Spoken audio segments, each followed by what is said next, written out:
quote unquote pemberangusan kretek, upaya-upaya pembatasan rokok. Ini kok tidak semata-mata unsur kesehatan. Di balik klaim-klaim ilmiah, di balik klaim-klaim mulia dari ilmu pengetahuan dan sains itu sebetulnya ada selubung-selubung kepentingan. Maka Mas Prabowo sing sabar, sing ikhlas. Meneh-meneh nak sampean iku sabar, ikhlas. Jangan kan kok cuma jadi panglima TNI, kok jadi presiden wae iso. Kristen jawab, kompromi itu, Tro, kalau kita masih bisa melakukan hal-hal prinsip yang kita perjuangkan. Kalau sudah mengorbankan itu ya buat apa kompromi? Akhirnya kompromi itu hanya sekedar untuk kekuasaan. Dalam berpolitik itu kalah menang biasa. Tapi jangan sampai saya salah hanya gara-gara berpolitik. Itu yang saya dengar dari Gus Dur.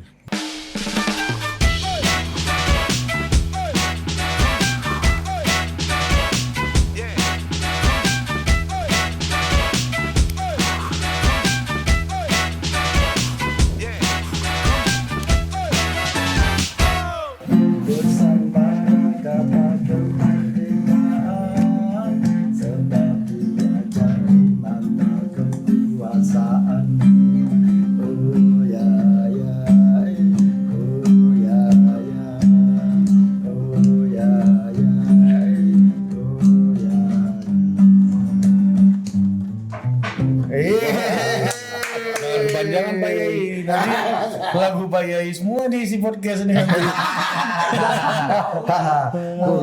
Ini dikiranya gua jadi penyanyi. Iya, ini kita udah mulai tadi. Udah. Jadi kita opening sedikit ya kan tadi.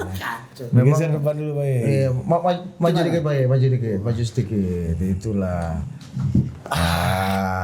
Gimana Ri? Iya. Kita ketemu lagi nih sama Kiai Sastro kan. Iya. Hari ini bawa ajudan berapa Pak Yai?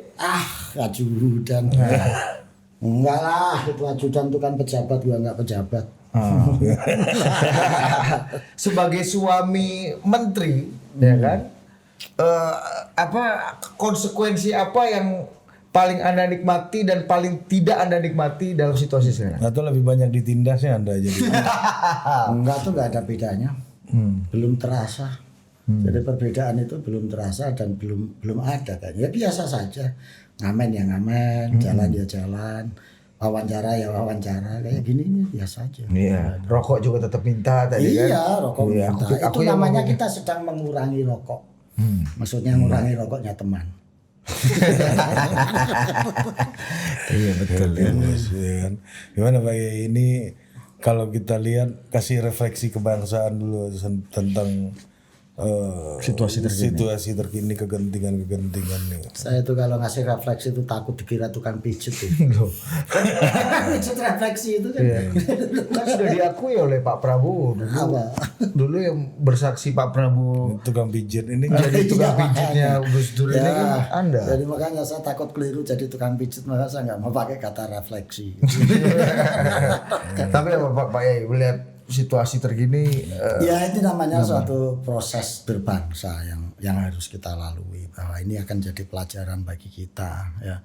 Yang atas juga perlu belajar bagaimana merasakan penderitaan, kesulitan orang kecil, bahwa orang kecil kalau hidupnya susah, orang kecil kalau hidupnya sengsara, pada titik tertentu itu ternyata bisa menjadi arus balik. Nah, ya saatnya lah yang di atas itu merasakan dan berempati pada yang miskin atau yang di bawah.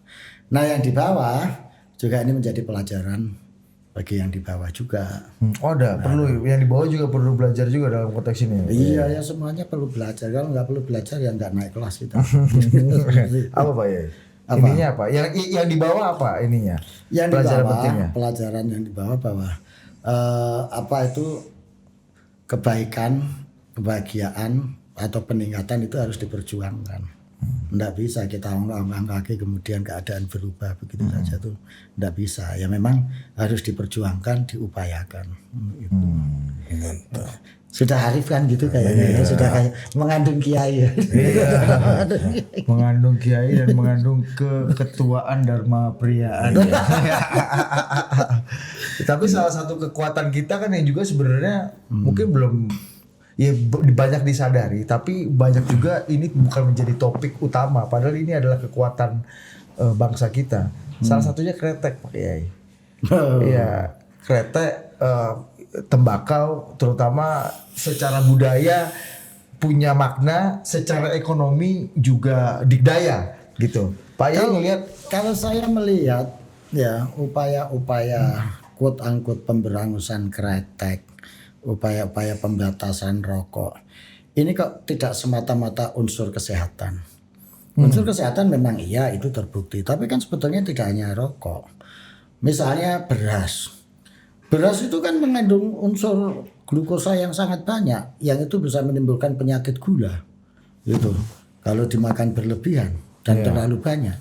Ini lama-lama nanti beras dilarang dengan alasan ini banyak menimbulkan diabetes gitu. Nanti sate kambing juga lama-lama dilarang karena dia banyak menimbulkan kolesterol. Dengan analisis dosis ini itu ono dengan penelitian yang argumentatif dan lain sebagainya. Nah itu akhirnya nanti daging kambing dilarang karena mengandung kolesterol yang membahayakan kesehatan. Kan juga jadi begitu nanti kalau semata-mata urusan kesehatan, argumen kesehatan yang dibangun dan hanya dilihat dari sisi negatif dari kesehatan daging kambing dan nasi itu. Persis seperti tembakau, kretek. Karena tembakau itu pada beberapa penelitian juga menunjukkan bahwa tembakau, kretek, rokok ini juga bisa menjadi alat untuk pengobatan, untuk terapi. Dr. Greta misalnya adalah orang yang melakukan penelitian dan itu terbukti secara ilmiah bagaimana rokok itu bisa menjadi alat untuk treatment atau obat kesehatan pada dosis tertentu dengan cara-cara tertentu, ukuran tertentu untuk bisa menjadi treatment membangun kesehatan. Jadi intinya apa? Kalau yang tonjolkan aspek negatifnya saja, ya nggak fair dan itu ya bisa aja, tapi kan jadi nggak fair. Beras pun tadi kata Pak Yai kan, efek negatifnya ya bisa nanti jadi penyakit. Sate kambing juga akan menjadi sumber penyakit. Semua makanan juga akan bisa menjadi sumber penyakit kalau itu berlebihan. Tapi apakah itu kemudian harus diberangus dan dilarang? Gitu loh. Ini yang saya sebut tidak semata-mata aspek kesehatan, tapi juga ada aspek politik, ekonomi yang sedang bermain di situ yang terkait dengan kretek itu. Apa motifnya Pak Yai dan kenapa kretek yang di rokok, tembakau dan mobil khusus kan kekuatan kita di kretek ini? Kenapa itu yang disasar Pak Yai? Kalau dalam buku Nikotin War itu misalnya kan terlihat di situ dengan data-data yang menurut saya valid ya. Bagaimana ada pertarungan di bidang medis, pertarungan di bidang hal-hal yang terkait dengan pengobatan dan lain sebagainya itu di Nikotin War itu dijelaskan dengan baik. Terus kemudian ini kita kaitkan dengan potensi ekonominya. Karena rokok tembakau ini kan komoditi yang sangat seksi dan bisa mendatangkan suatu potensi ekonomi yang besar. Tenaga kerja mulai dari petani sampai pekerja rokok dan lain sebagainya, pajaknya juga paling tinggi ini dan itu menjadi komoditi yang paling banyak ya dan paling signifikan mendukung income Indonesia gitu. Itu salah satu secara ekonomi ya.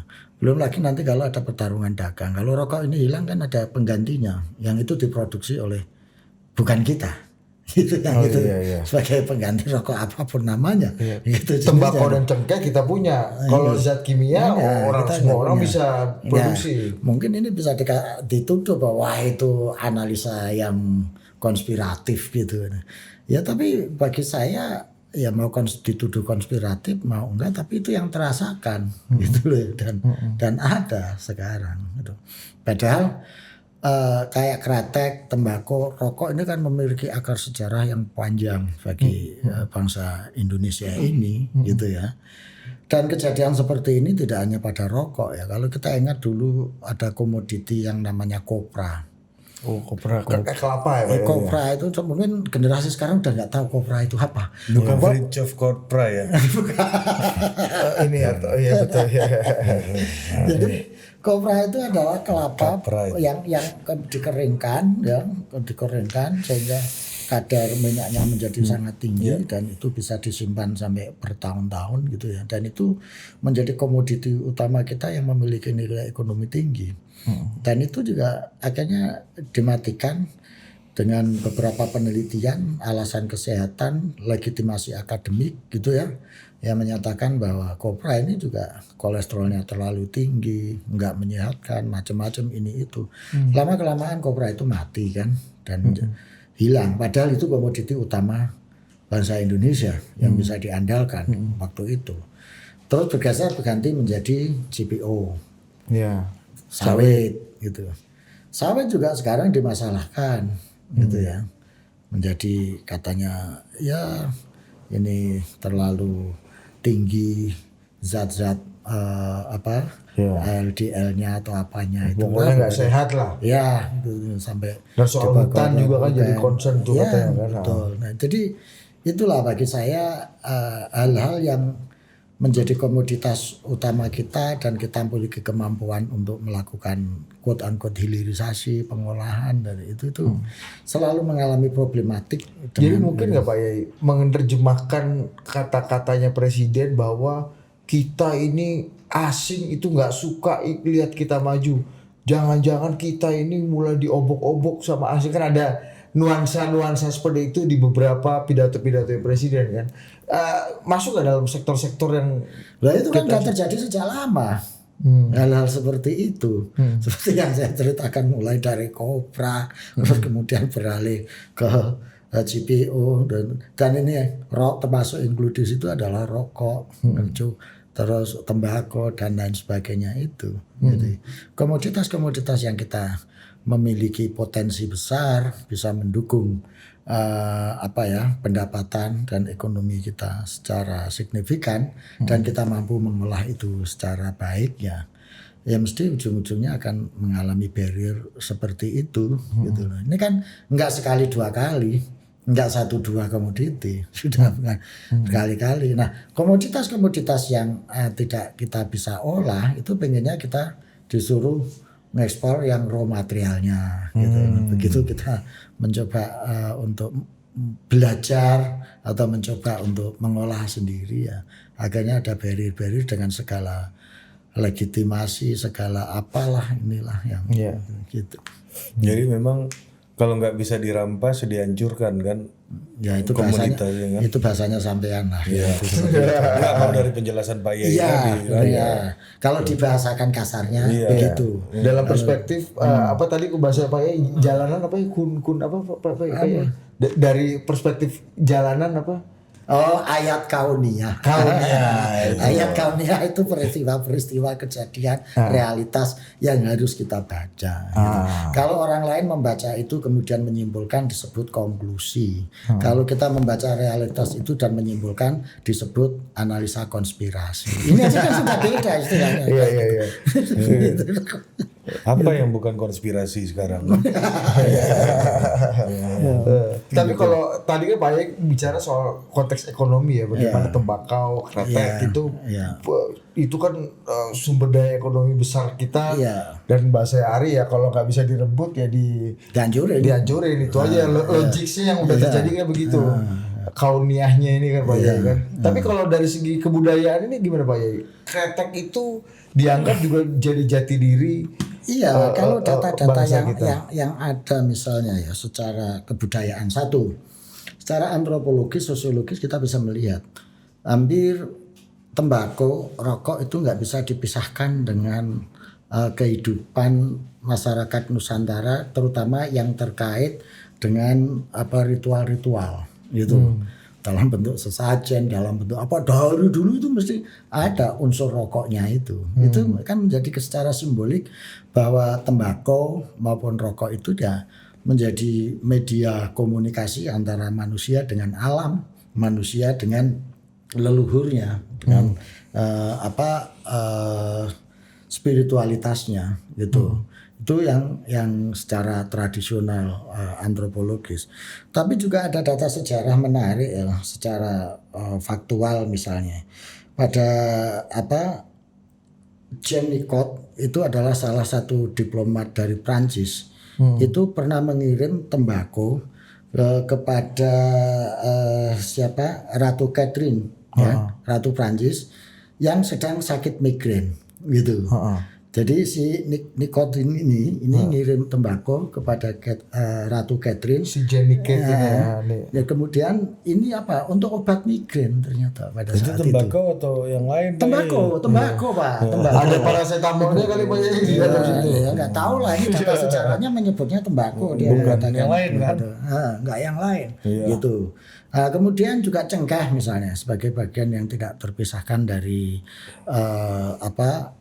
produksi kretek ya. Data sejarah mulai Burke, Raffles, Flecke itu menunjukkan bahwa bahkan Flecke itu mendeteksi abad kedua sebelum Masehi. Ini cengkeh Nusantara ini sudah beredar di kawasan Timur Tengah, karena pada saat itu pelabuhan terbesar adalah di kawasan Teluk Aden sana. Dari situ ini menjadi hub perdagangan. Mungkin posisinya kayak Singapura sekarang inilah ya. Dari situ baru diedarkan ke kawasan Eropa, Afrika seperti itu.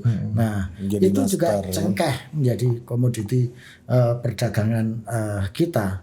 Dan cengkeh, tembakau dan rempah-rempah pada saat itu menurut naskah-naskah kuno yang ada dan itu ditemukan di Timur Tengah itu memiliki 3 fungsi. Satu, berfungsi sebagai bahan obat-obatan. Oke. Untuk obat-obatan. Ini cengkeh ini Pak Yai ini. Iya cengkeh, termasuk tembakau dan rempah-rempah yang lain. Ya yang bersatu menjadi kretek itulah ya.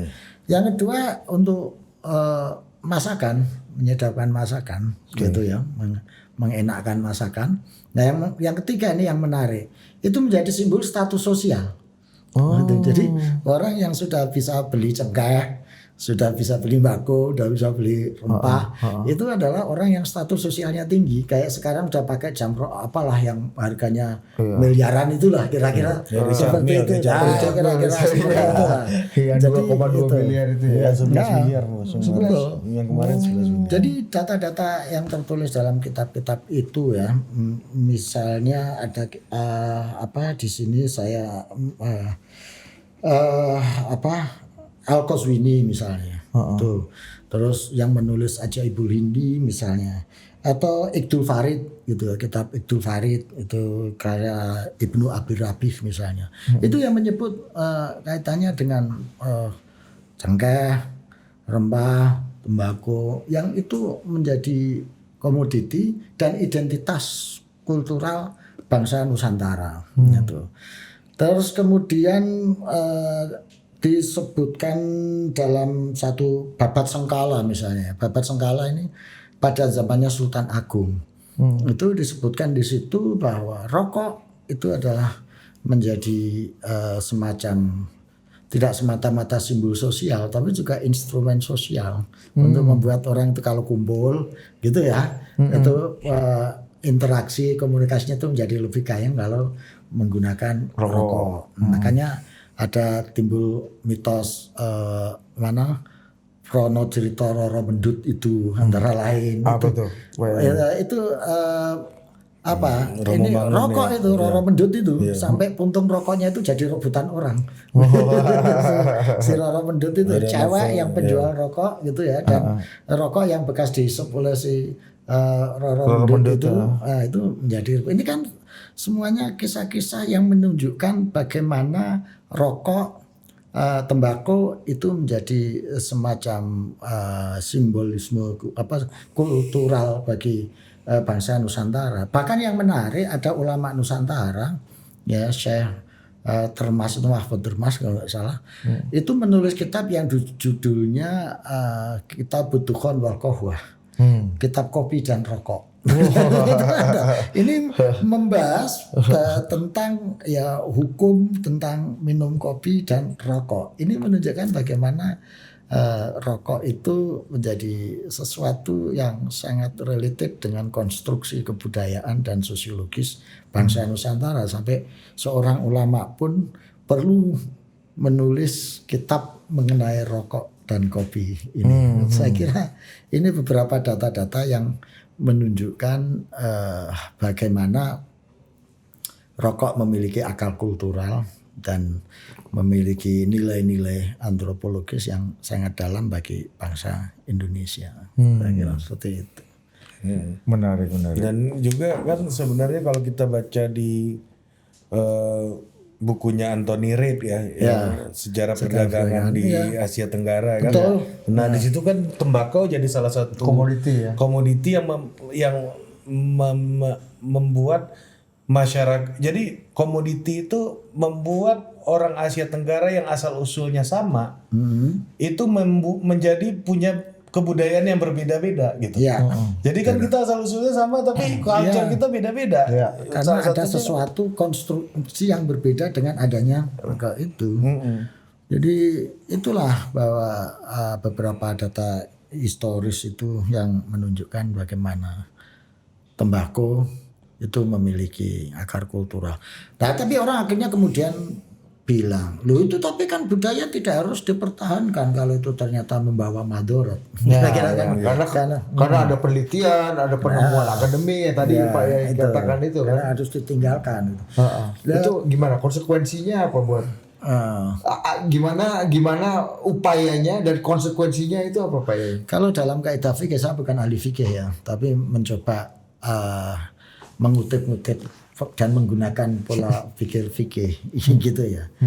Setahu saya tembakau ini kan halal haramnya bukan halal haram lidatihi, tapi halal haram ligoirihi. Artinya bukan karena zat dia yang memang sudah haram, gitu. Ya, karena dia bukan barang najis.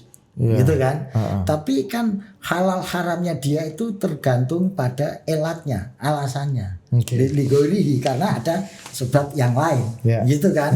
Nah, kalau dalam perspektif fikih, dalam posisi suatu benda yang statusnya itu halal haramnya itu ligoirihi bukan lidatihi, maka penerapan hukumnya itu akan tergantung pada elatnya, pada alasannya. Gitu loh. Misalnya, karena orang ini bisa membahayakan bagi orang yang mengandung, bisa membahayakan bagi orang yang tidak sehat, gitu. Nah, itu orang yang seperti itu posisi rokoknya menjadi haram. Tetapi bagi orang yang justru imajinasinya terpambang, terus kemudian dia bisa menjadi fresh, menjadi baik kalau dia merokok dan pergaulannya bisa membawa manfaat yang lebih banyak secara sosial, membawa kemaslahatan yang lebih dengan komunikasi, interaksi. Kenapa tidak? Itu kan nggak haram kalau yang seperti itu. Nah, jadi tergantung elatnya. Gitu.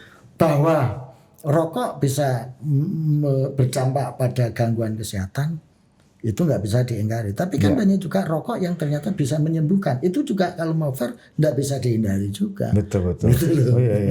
Mestinya didudukkan secara sama dong. Nah, konsekuensinya tadi Pak Yai kalau misalnya atas dasar kebijakan dan penemuan akademik atau ilmiah kesehatan gitu ya.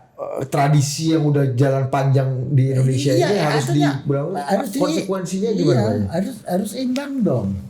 Harus imbang bahwa ini menimbulkan kesehatan, mengganggu kesehatan, tapi kan ada fakta-fakta lain yang juga dia ternyata bisa menimbulkan kebaikan, menjadi treatment untuk kesehatan dan lain sebagainya. Satu contoh misalnya, kisah rokok kretek misalnya. Rokok kretek itu sejarahnya kan ditemukan oleh Haji Jamhari. Adalah Haji Jamhari ini seorang haji yang dia mengidap penyakit asma, sesak napas dan paru-paru. Waktu itu dia diobati dengan minyak cengkeh untuk obat dari asmanya dia itu dilumuri. Kemudian dia berpikir ini kretek cengkeh ini kalau dilumuri aja ini kayaknya kurang bagus ya, atau kurang nendang lah kira-kira. Ini gimana ya kalau kita masukkan ke dalam tembakau kemudian kita isep, itu akan lebih menyerap kayaknya. Dan Qodratullah dengan resep itu ternyata dia malah sembuh asmanya ketika dia ngerokok kretek dengan ngerokok dengan campuran cengkeh gitu ya, yang akhirnya membunyi kretek-kretek, akhirnya dinamakan rokok kretek itu, akhirnya asmanya sembuh gitu ya. Dan itu dicoba berulang-ulang, ternyata banyak yang terbukti dengan itu. Maka akhirnya dikembangkanlah oleh Niti Smito. Oke, 3 bal itu ya. Yang akhirnya memproduksi rokok kretek 3 bal itu, yang akhirnya berkembang pesat dan itu menjadi sarana terapi untuk obat-obatan itu. Gimana pula melepaskannya dari tradisi juga nggak semudah itu ya. Oh iya. Orang lagi kalau di daerah-daerah tembakau ini kalau lagi Jumatan hujan langsung bubar Jumatannya Pak Yai, ya. Iya kan? Kalau lagi Jumatan hujan tiba-tiba yang lagi jemur tembakau pada pulang semua kan? Iya. Karena berkaitan dengan kehidupan kan. Jadi artinya di sini kita melihat itu harus fair lah, gitu ya. Fair, dua belah harus dipandang bahwa rokok menimbulkan gangguan kesehatan, iya. Tapi kan juga dia juga bisa menimbulkan aspek-aspek kemaslahatan dari sisi yang lain. Bahkan dari sisi kesehatan pun dia ternyata juga bisa menjadi terapi. Jadi itulah yang disebut dengan wisdom dalam mendudukkan masalah itu. Nggak bisa langsung ekstrim hanya melihat satu sisi kemudian memberangus yang lain gitu. Karena ini terkait dengan cultural identity, dengan cultural, dengan modalitas budaya dan lain sebagainya. Saya khawatir nanti sajen itu nanti kembangnya diganti kembang plastik. Apakah mungkin? Jadi ketika orang sudah melakukan ritual itu ya, spiritual, terus kemudian wah ini supaya lebih asik dan awet kembangnya diganti kembang plastik lah gitu. Kecuali kalau kita memang mau memberangus tradisi karena kita anggap tradisi itu menghambat kemajuan. Kan beda. Ada suatu orang yang berpikiran kan bahwa apa ini tradisi sudah boros, nggak ada gunanya, tapi ini membuang-buang apa ini. Jadi logika mistika ya itu. Nah ini kan namanya akhirnya ya orang yang melakukan anarkisme budaya menurut saya kayak gini. Gitu. Karena tidak semua masalah bisa diselesaikan rasionalitas, tidak semua masalah diselesaikan modernitas. Ini kan namanya arogansi modernitas. Apa yang terjadi belakangan terhadap kretek ini anarkisme budaya nggak menurut Pak Yai? Iya, yang menurut secara saya sistematis kan betul. Jalan terus dan itu dengan segala cara dan segala instrumen untuk melakukan itu. Itu arogansi modernitas itu paham gak lo maksudnya? Enggak. Modernitas itu kan semuanya saintifik, terukur, ya kan? Dibikin judgement saintifik yang terukur, di backup oleh institusi pengetahuan, namanya universitas, namanya lembaga riset, segala macam. Nah itulah yang disebut dengan arogansi modernitas. Ketika melindas, menghancurkan, menafikan yang berbeda kan, gitu, dan pandang pejoratif, tradisi dianggap mistik, klenik, nggak ada gunanya, rendah, gitu rendah, kan? Itu.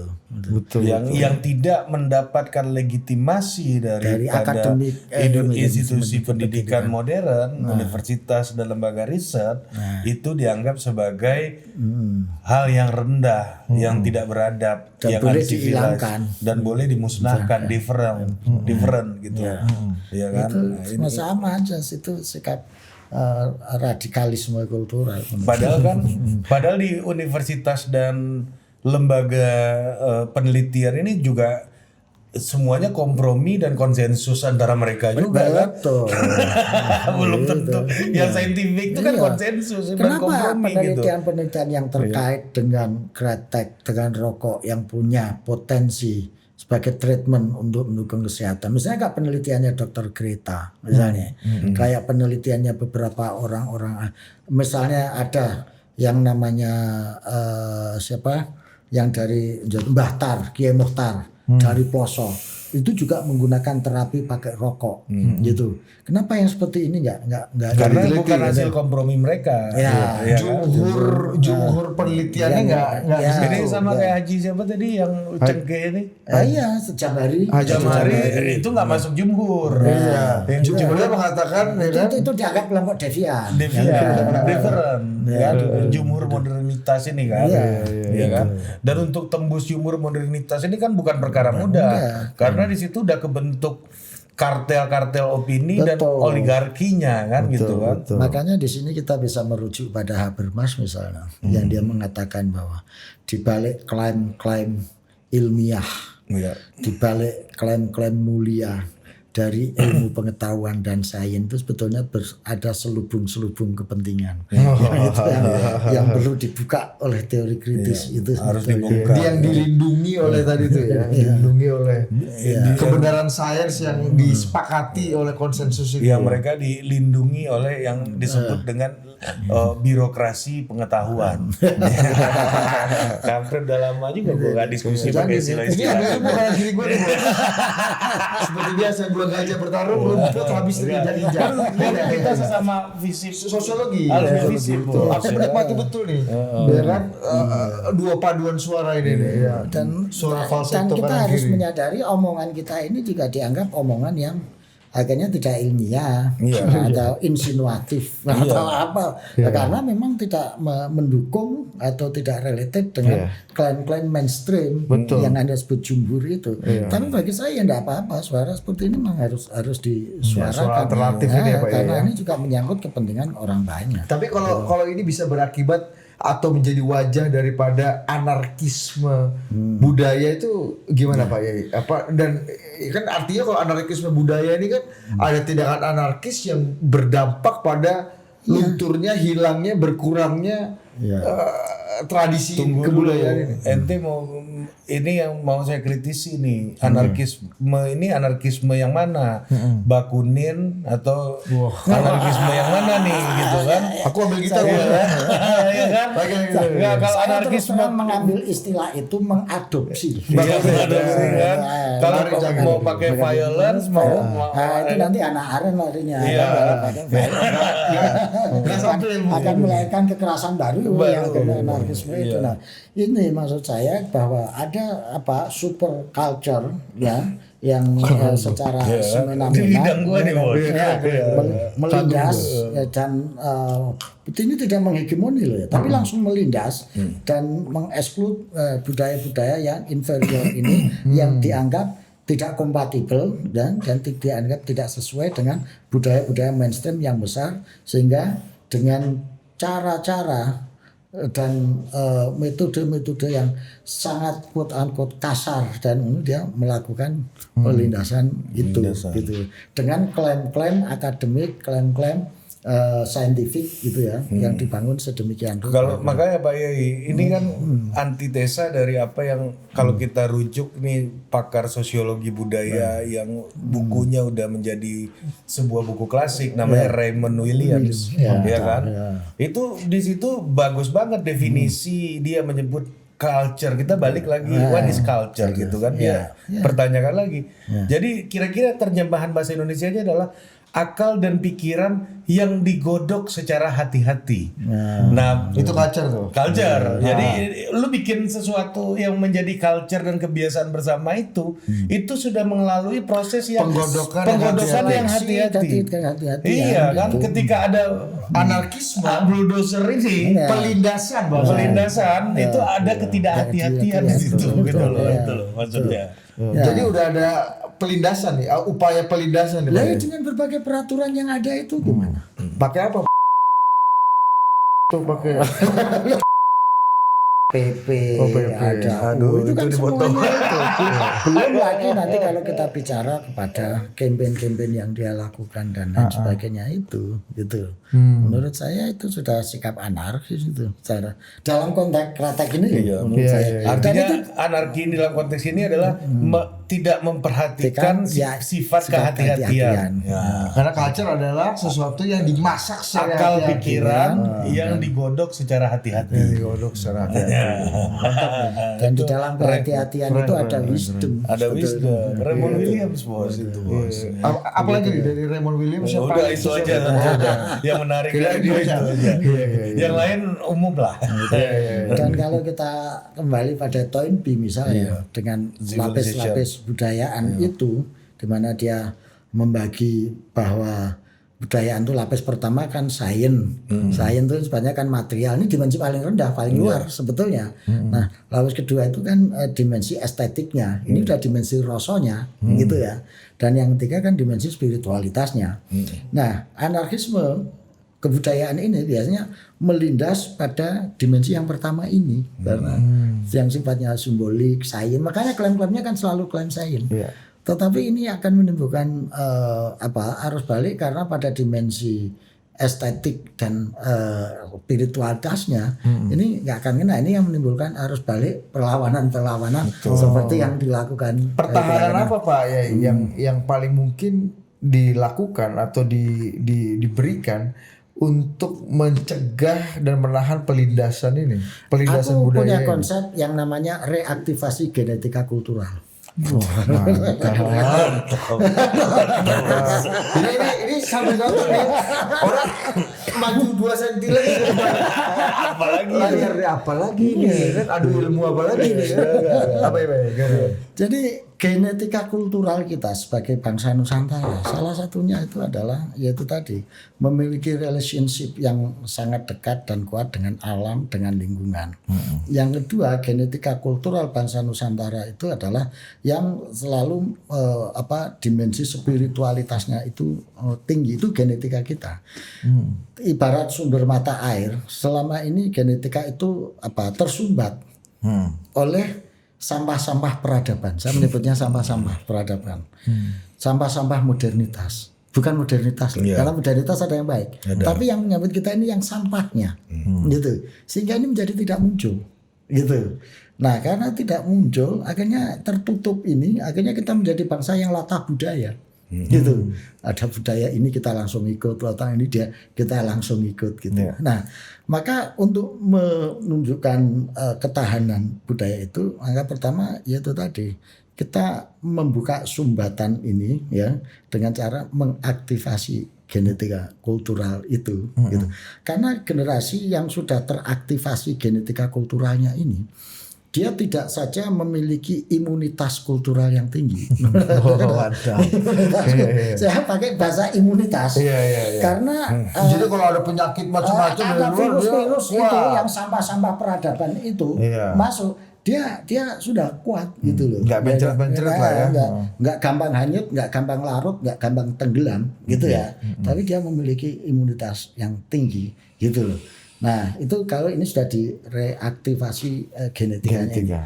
Nah, salah satu resep untuk melakukan reaktivasi itu adalah melakukan vaksinasi kultural. Jadi kita vaksin kultural. Vaksinnya apa?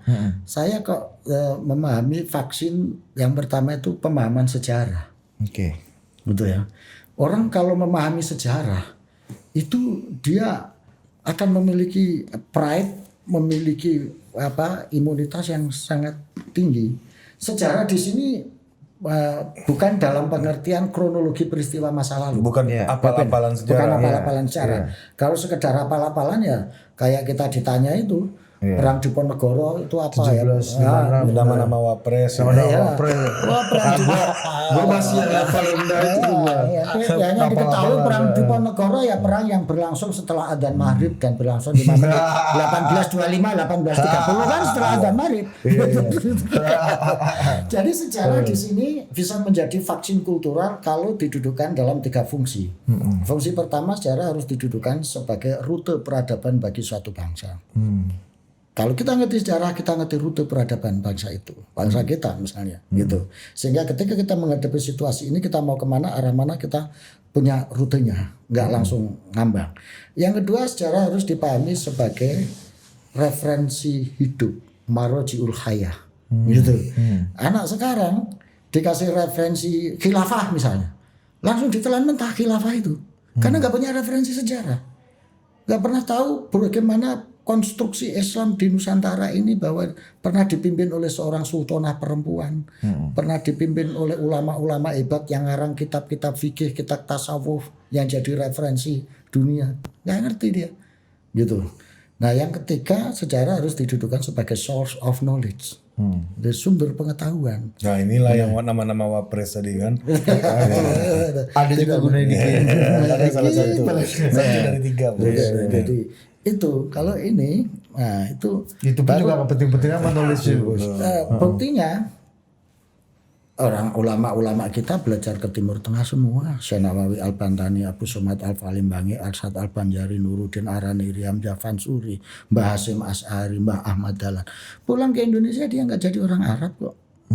Mengarang kitab berjilid-jilid, Syekh Nawawi Al-Bantani banyak, gitu. Jadi dia nggak jadi orang Arab secara kultural loh. Iya, iya. Secara kultural. Nah dalam Karena konteks kretek, vaksinasi sejarahnya ini yang tadi Pak Yai dia ceritakan kan. paham bahwa oh ini dulu ceritanya begini, ternyata bisa untuk obat, yuk kita kembangin yuk yang bisa untuk obat, kita teliti secara laborat, kita bikin resepnya yang kayak gini, yang ini bisa mengobati. Saya tadi berulang-ulang nyebut Dr. Greta, terus kemudian Mbah Tar, Mbah Mukhtar Ploso dan lain sebagainya. Itu kan mestinya dikembangin untuk melakukan ini. Karena itu jadi bagian dari kehidupan Iya. kultural kita dari sejarah yang pasti tadi akal dan pikiran yang digodok secara hati-hati gitu.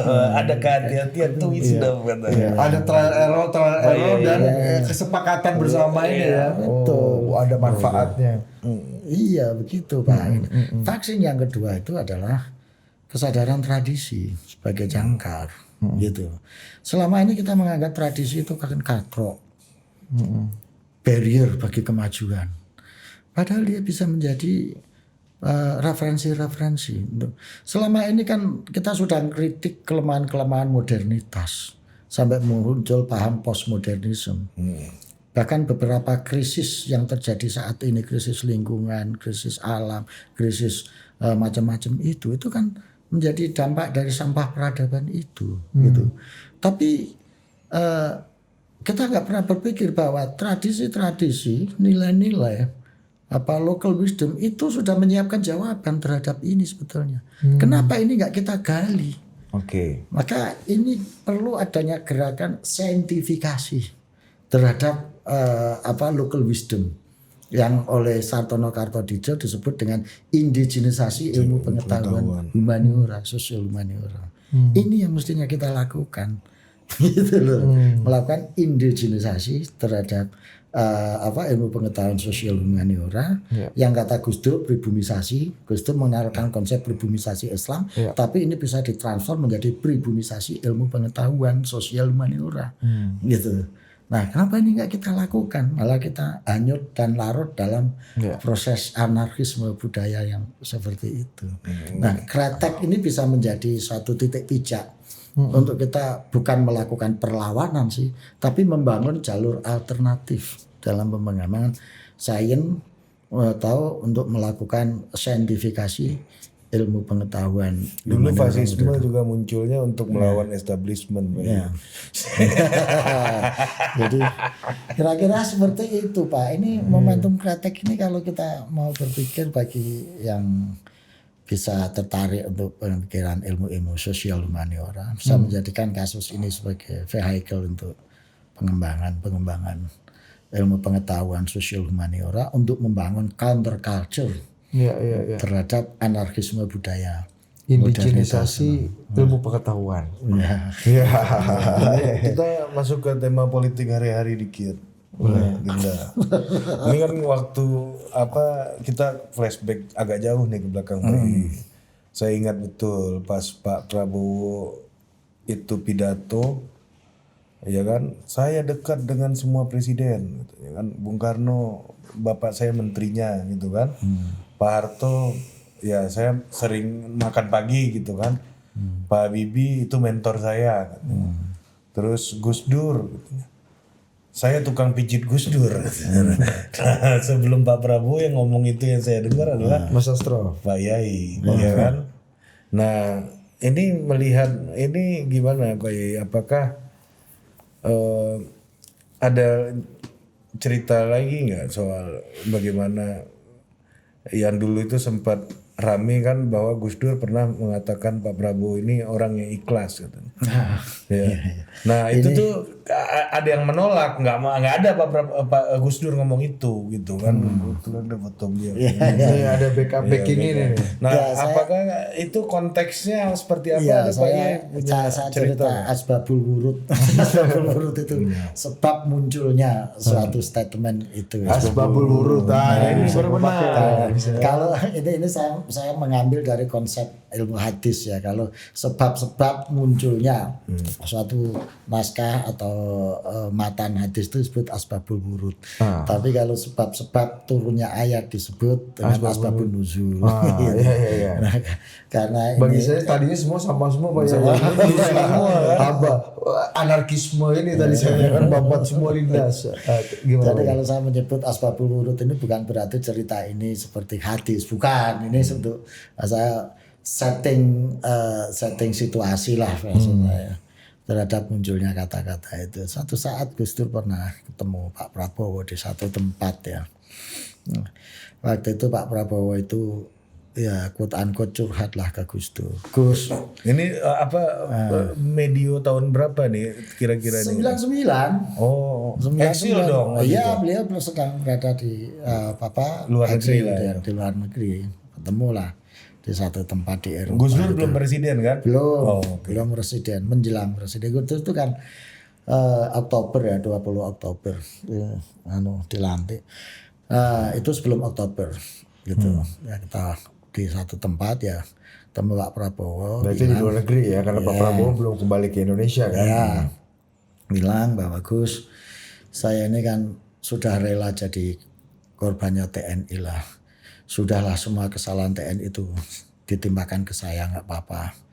Mau pelanggar HAM, mau ini, mau itu. Oke, demi menyelamatkan institusi TNI saya sudah rela menanggung semuanya ini, gitu loh. Tapi kok nasib saya terlunta-lunta begini sih Gus, sampai harus begini begitu gitu. Intinya nelongso lah maksudnya pada saat itu. Nah Gus Dur itu ya entah berniat menghibur, membangkitkan semangat atau apa. Kemudian Gus Dur cerita, ya Mas Prabowo kan diterima aja. Iya Gus, saya ikhlas Gus. Saya ikhlas dan saya sabarlah untuk menerima cobaan ini. Nah, kalau seperti itu gini Mas Prabowo, dalam cerita sejarah Jawa itu dulu ada sosok yang namanya Joko Tingkir. Beliau Joko Tingkir ini ya menantunya Sultan Trenggono, itu menantu Sultan gitu.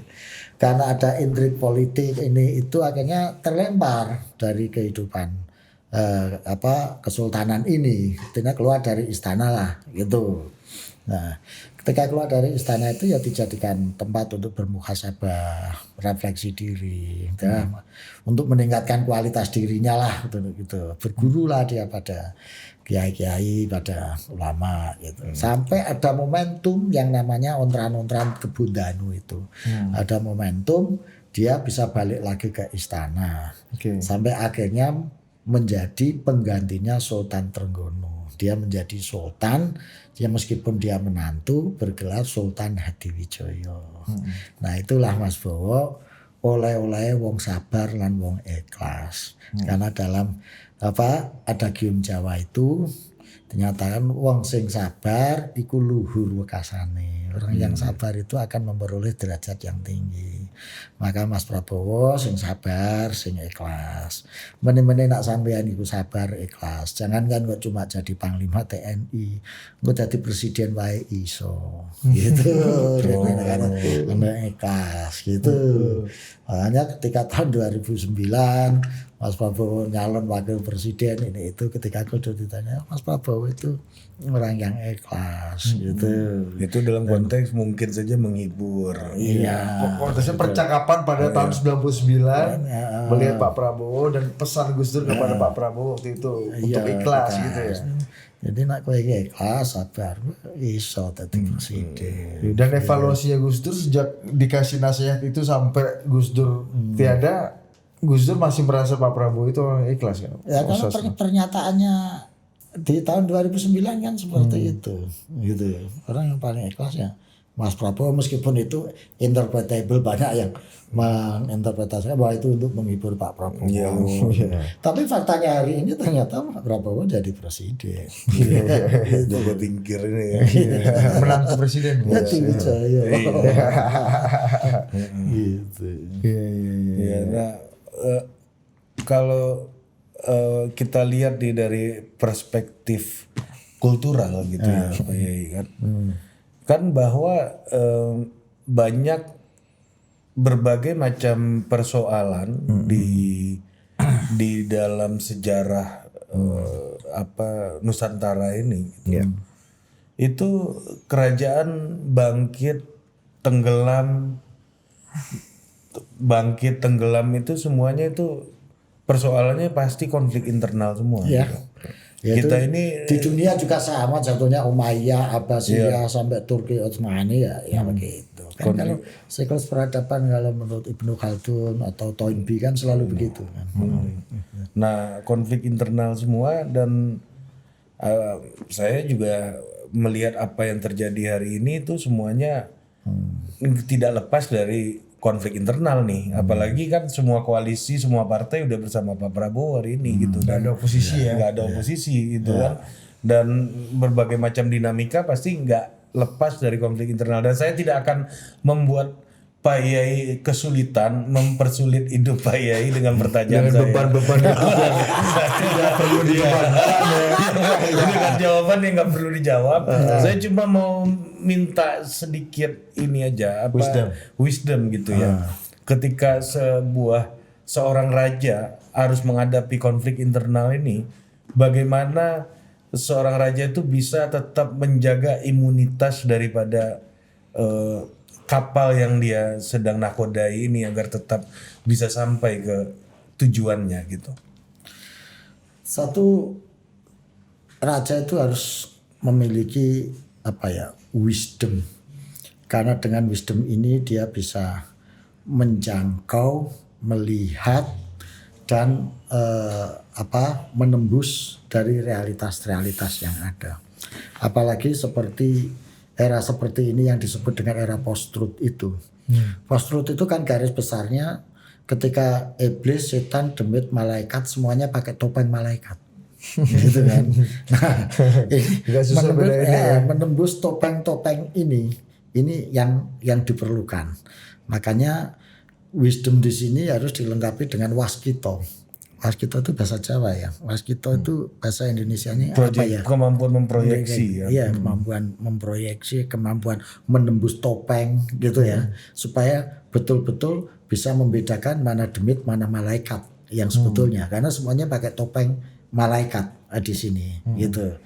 Nah, disitulah kalau dalam kepemimpinan tradisional dulu fungsinya seorang resi, ya seorang brahmana gitu. Mestinya fungsinya seorang pimpinan spiritual di sini gitu ya. Karena spiritualitas inilah yang bisa menembus sekat-sekat ini. Dan sebetulnya spiritualitas resi, brahmana, ulama ini ya bisa dirasionalisasikan dalam konteks sekarang ini gitu. Jadi itu maksudnya Pak Prabowo butuh gitu. Pendekatan atau perspektif POV dari resi dalam melihat cendekiawan, orang pintar, orang begawan yang bisa melihat menembus dari waskito yang punya waskito.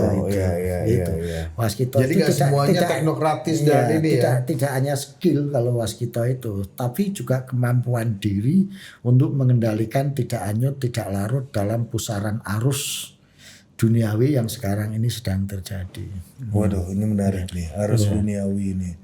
Bahwa seorang pemimpin itu kan dalam konteks, ya salah satu konteks kebudayaan tuh harus memiliki nilai plusnya kalau dia itu zuhud kan, yang berjarak dengan duniawi ketika dia dianggap sudah selesai dengan duniawinya, sehingga dia mendarmakan dirinya, dharma pria ini kepada masyarakatnya gitu. Ya, kepada kadang-kadang masalahnya Pak ya, The Myth ini kadang-kadang juga pakai topeng resi juga kan. Iya. Itu yang bahaya kan. Betul. Makanya waduh, gimana cara melihat The Myth ini? Makanya dunia pewayangan sudah memberikan warning itu gimana? ketika ada Resi Durna misalnya. Durno. Nah, dia kan seorang resi, tapi dia sebetulnya masih Demi hatinya masih tertarik pada urusan para kesatria yang melakukan kompetisi untuk urusan dunia ini, gitu loh. Artinya wayang memberikan warning kepada kita bahwa pada level para resi sekalipun juga tidak secure amat dari urusan-urusan seperti ini. Gimana cara membedakan Resi Durno dengan resi yang selain Durno tuh yang baik tuh apa ya istilahnya? Ya resi. Resi. Ya, ada sesama resi yang bisa melakukan. Yang bisa membedakan dokter gadungan dengan dokter asli, saya pikir hanya dokter yang asli. Iya, tapi kalau asosiasinya udah gadungan kan nggak bisa bedain juga kan? Iya, kan kita bukan bicara pada asosiasi, tapi person dan kemampuan individu. Iya ya, tapi balik lagi nih soal resi nih, membedakan yang topeng malaikat dan malaikat beneran kan. Kalau malaikat beneran pakai topeng malaikat kan nggak ada masalah. Itu art. Itu lagi ya kan. Tapi ini kita bicara soal bagaimana kekuasaan itu pada akhirnya seorang pemimpin tuh bisa membaca yang mana yang seperti yang Budi tanyakan tadi, yang mana yang benar-benar malaikat, yang mana yang pakai Dia harus topeng. punya kemampuan itu. Iya kan? Iya. Nah, tapi Pak Yai ini kan problemnya kan internal konflik. Ya seperti yang kita sepakat tadi, civil war lah gitu ya. Dan setiap kerajaan tuh ada tuh ya. Ada perebutan ini ya. pasti. ada. Problemnya di situ. Cerita ya kan? Brutus itu sebetulnya bisa menjadi warning bagi kita. Apa? Cerita Brutus dan Coba diingatkan lagi tuh Pak ya. Nah, problemnya sekarang adalah bagaimana resi ini bisa omongannya didengarkan ketika sang resi ini memang nggak bermain di dalam pertarungan politik hari-hari, sementara yang pakai topeng malaikat ini kan main dalam politik hari-hari. Kalau resinya main dalam politik hari-hari, dia mau nggak mau pakai topeng malaikat juga. Udah nggak resi lagi. Kan harus zuhud tadi. Iya, harus zuhud. Berjarak dengan.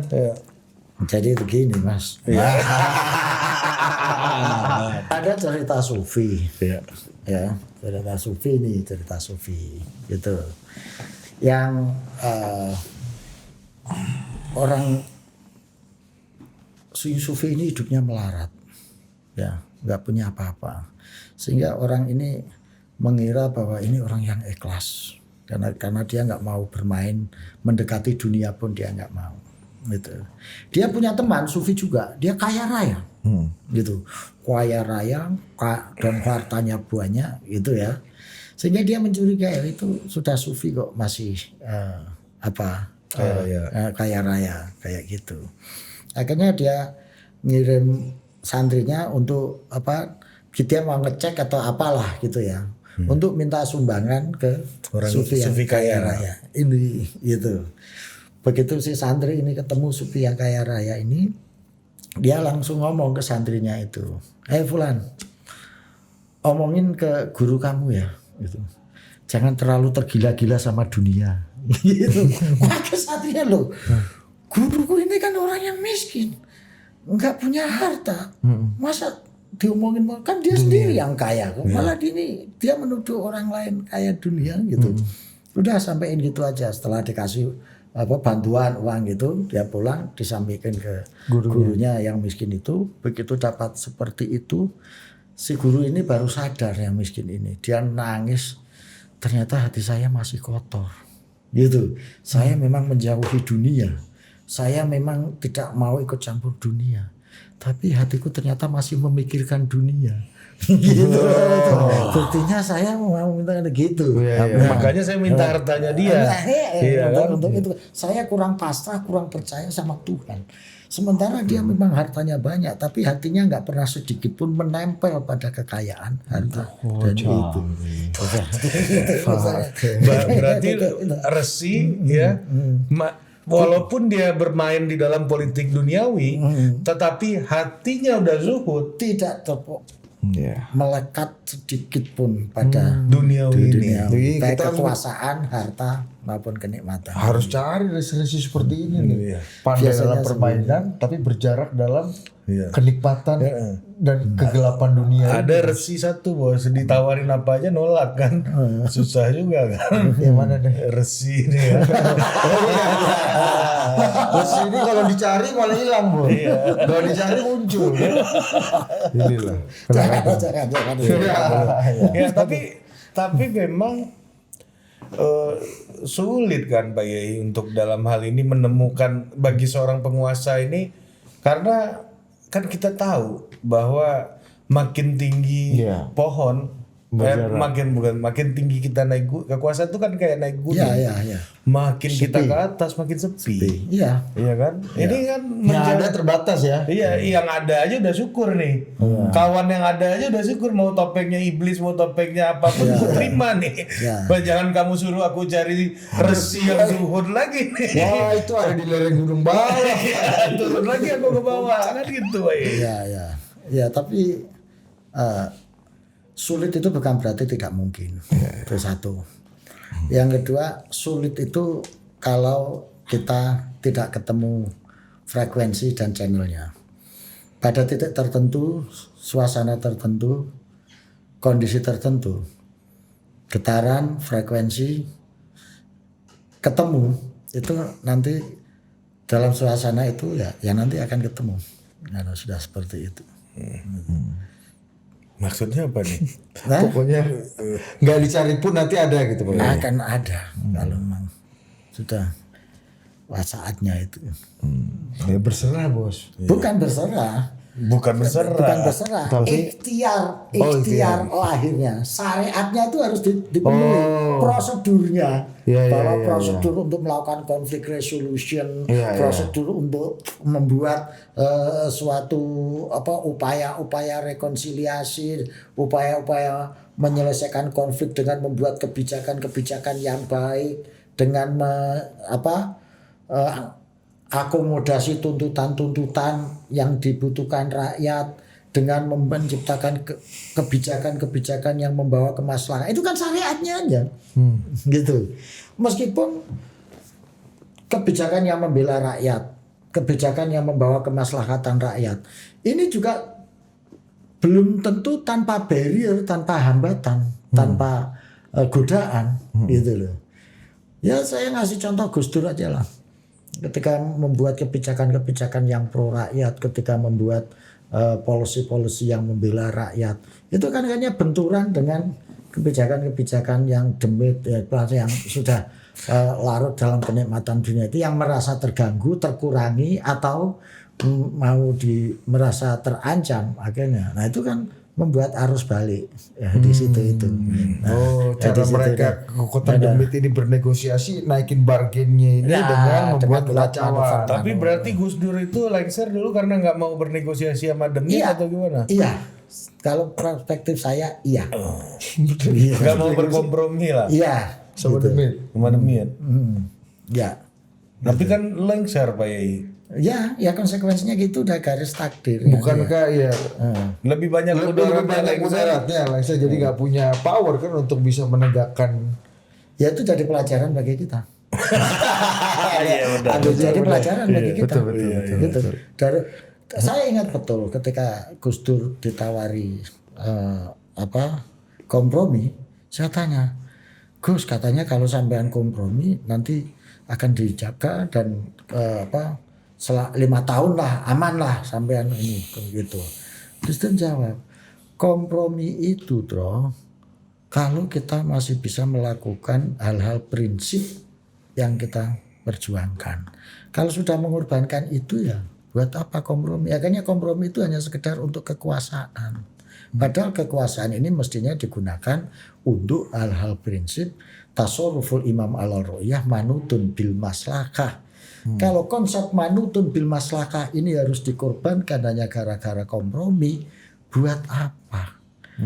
Lebih baik saya mempertahankan kekuasaan dengan cara tidak kompromi.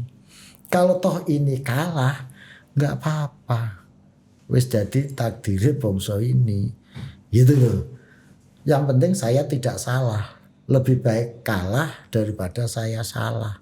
Dalam berpolitik itu kalah menang biasa.